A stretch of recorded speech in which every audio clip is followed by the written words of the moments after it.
अस्सलामुअलैकुम student, smart academy 360 की तरफ से चैप्टर मैथ्स में चैप्टर नंबर 5 स्टैटिस्टिक्स शुरू किया है। ठीक है, आज उसका लेक्चर 3 है। कल के लेक्चर यानी कि इससे पहले लेक्चर में हमने मीडियन पढ़ा था। ठीक है, आज हम मोड पढ़ेंगे। सो मोड हमारे पास वो वैल्यू है that occurs most frequently in a data set, जो कि हमारे पास जो डेटा सेट मौजूद है उसमें ज़्यादातर यूज़ हो जाए। ठीक है, मतलब वो बार बार यूज़ हो जाए। ठीक है, it tells us the most common और टिपिकल ऑब्जर्वेशन। ये हमारे पास जो कॉमन या टिपिकल ऑब्जर्वेशन के अगर हम डेटा सेट को देखें ना, तो उससे हम डायरेक्ट कोई ऑब्जर्वेशन निकालें। ठीक है, सो इसमें भी हमारे पास अनग्रुप्ड है और ग्रुप्ड है। अनग्रुप्ड के लिए हमारे पास डेटा दिया गया होगा। ठीक है, सिंपली फॉर एग्जांपल ये हमारे पास डेटा दिया गया है। ठीक है, अगर इसमें देखें तो हमारे पास 5 फ्रीक्वेंटली यूज़ हुआ है।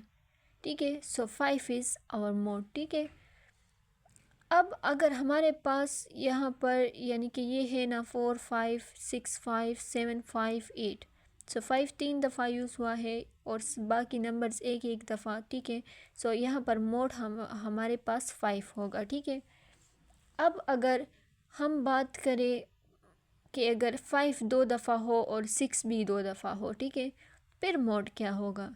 तो फिर मोड 5 और 6 होगा। ठीक है, यानी कि जो नंबर्स बार बार रिपीट हो जाए, ठीक है, जो सबसे ज़्यादा रिपीट हो जाए वो हमारे पास मोड होगा। ठीक है, और अगर दो नंबर्स इक्वली रिपीट हो, ठीक है, एक डेटा सेट में, तो वो बाई मॉडल कहलाता है। और अगर दो से ज़्यादा डेटा सेट्स में अगर दो से ज़्यादा नंबर्स एक डेटा सेट में इंक्रीज़ हो जाए ना, तो वो फिर हमारे पास मल्टी मॉडल होगा। ठीक है, नेक्स्ट है हमारे पास ग्रुप डेटा। अनग्रुप तो हमारे पास आसान था, वो हमने इजीली कर लिया था।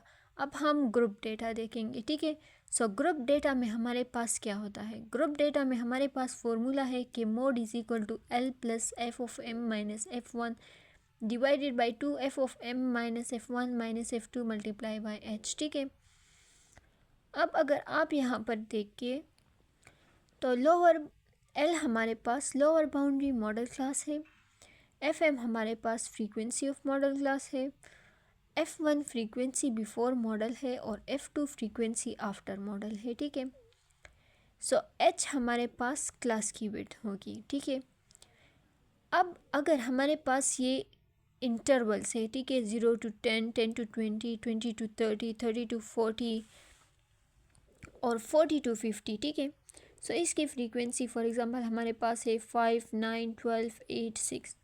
ठीक है, तो सबसे पहले हमने क्या करना है, हमने मॉडल क्लास देखनी है कि इसमें से मॉडल क्लास कौन सी है। ठीक है, सो अगर हम यहाँ पर देखें तो मॉडल क्लास हमारे पास हाईएस्ट फ्रीक्वेंसी की जो होती है। ठीक है, जिसकी सबसे हाईएस्ट फ्रीक्वेंसी हो उसको हम मॉडल क्लास कहते हैं। तो अगर हम देखें सो यहाँ पर 5 है, 9 है, 12 है, 8 है, 6 है। ठीक है, सो हमारे पास यहाँ पर क्या हो गई,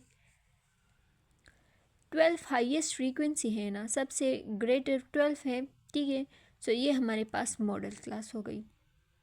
अब यहाँ पर है कि एल हमारे पास lower boundary of modal class है। ठीक है, सो एल हमारे पास लोअर बाउंड्री ये 20 to 30 है। ठीक है, ये मॉडल क्लास है। अब मॉडल क्लास में ये क्लास है। अब इसमें से जो ये लोअर बाउंड्री है ये अपर बाउंड्री है। ठीक है, सो 20 हमारे पास लोअर बाउंड्री हो गई। फ्रीक्वेंसी ऑफ मॉडल क्लास है, सो मॉडल क्लास हमारे पास एफ एम है, उसे हम रिप्रेजेंट करते हैं। ठीक है, इसकी फ्रीक्वेंसी क्या होगी, 12। ठीक है, अब एफ वन है frequency before the model class. Model class से पहले जो फ्रीक्वेंसी है वो 9 है, तो ये एफ वन हो गई। Frequency after model, model class के बाद जो फ्रीक्वेंसी होगी वो एफ टू होगी, तो यहाँ पर हमारे पास 8 हो गए। अब एच हमारे पास क्लास की विड्थ है, यानी कि अगर हम डिफरेंस करें तो हमारे पास एक क्लास में डिफरेंस कितनी बनती है, 30 - 20 = 10। ठीक है, सो ये हमारे पास क्लास विड्थ हो गई। सो ये हमारे पास सबसे पहले हमने क्या करना है, मॉडल क्लास को आइडेंटिफाई करना है। मॉडल क्लास हमारे पास हाईएस्ट फ्रीक्वेंसी होती है जो कि वहाँ पर हमारे पास 12 है, ठीक है। अब एल की वैल्यू हमारे पास 20 आ गई लोअर बाउंड्री की। एफएम मॉडल क्लास की जो फ्रीक्वेंसी है वो 12 है। बिफोर मॉडल क्लास की जो फ्रीक्वेंसी है वो 9 है। आफ्टर मॉडल क्लास की फ्रीक्वेंसी हमारे पास 8 है। और विथ जो क्लास की विथ है ना, यानी कि difference between the upper and lower limit of a model class, वो हमारे पास 10 है। तो फॉर्मूले में अगर हम पुटिंग करें कि मोड 20, ठीक है, is equal to 20 plus 12 minus 9 divided by 2 into 12 minus 9 minus 8 multiply 10, ठीक है। सो 12 माइनस 9 से हमारे पास 3 आता है, 2 2 ज़ार 24 माइनस 9 माइनस 8, ठीक है। अब अगर 24 से 9 माइनस करें तो 15 आता है, ठीक है। और 15 से फिर 8 को माइनस करें तो इससे हमारे पास 7 आता है, ठीक है। अब 3 इंटू 10, ठीक है। सो ये हमारे पास आता है 30, और 30 डिवाइडेड बाई 7 हमारे पास आता है तकरीबन कुछ 4.29, ठीक है। क्योंकि 7 4 ज़ार 28 आता है, तो ये समथिंग 4.2 आता है, ठीक है। सो ये 20 प्लस 4.29 इज इक्वल टू 24.29। अब रिलेशन हमने फाइंड करनी है कि रिलेशन, ये हमारे पास मोड आ गया, ठीक है। अब मोड में हमने ये ग्रुप के लिए भी कर ली, अब अनग्रुप के लिए भी कर दी, हमने मीडियन भी फाइंड कर दिया, हमने मीन भी फाइंड कर दिया, ठीक है। और तीनों हमने अलग अलग फाइंड कर दिए, यानी ग्रुप के लिए अलग, अनग्रुप के लिए अलग, ठीक है। अब हम इनके रिलेशन की तरफ आते हैं कि हमारे पास मोड, मीडियन और मीन, इन तीनों में रिलेशनशिप क्या है, ठीक है। अगर हमारे पास फॉर एग्ज़ाम्पल हमें डेटा सेट ना दिया गया हो और हमें सिर्फ मीडियन या मीन दिया गया हो या मोड दिया गया हो, तो हम किस तरह फाइंड करेंगे, ठीक है।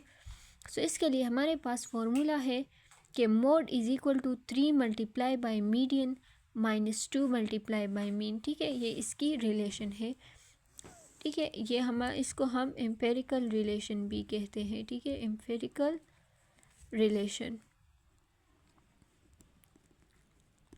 ठीक है। फॉर एग्ज़ाम्पल अगर हम कहें कि मोड हमारे पास यहाँ पर है फॉर एग्ज़ाम्पल 20 है, ठीक है, और मीडियन हमारे पास 10 है, ठीक है, 10 मीडियन है, तो हमने मीन फाइंड करना है, ठीक है। अब 2 मल्टीप्लाई बाई मीन, सो इसको हम पुटिंग करते हैं 20 is equal to 30 minus 2 mean, ठीक है। अब इसको हम यहाँ पर शिफ्ट कर देंगे और इसको हम यहाँ पर, तो ये बन जाएगा 30 माइनस 20 इज़ इक्वल टू 2 मीन, ठीक है। ये 10 is equal to 2 mean, so 10 divided by 2 is equal to mean, 5 is equal to mean, ठीक है। सो इसका मीन हमारे पास 5 होगा। सो हम इस तरह डायरेक्टली भी एक क्वेश्चन को सॉल्व करते सकते हैं, ठीक है, इस फॉर्मूले के थ्रू, अगर हमारे पास डेटा सेट ना दिया गया हो। आज के लिए इतना ही काफ़ी। Thank you.